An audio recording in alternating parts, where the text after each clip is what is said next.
D6 add9 guitar chord. Claw your hand and fingers firmly and approach the guitar neck from behind like this, bringing your thumb somewhere on top of the guitar.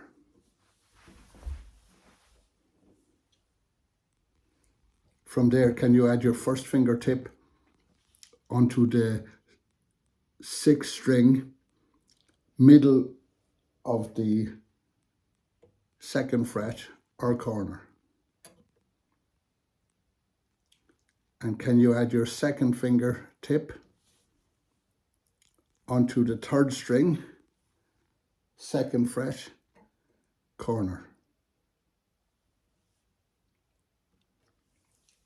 The 5th string will be muted automatically by the inside of this finger touching it, and all the others will sound.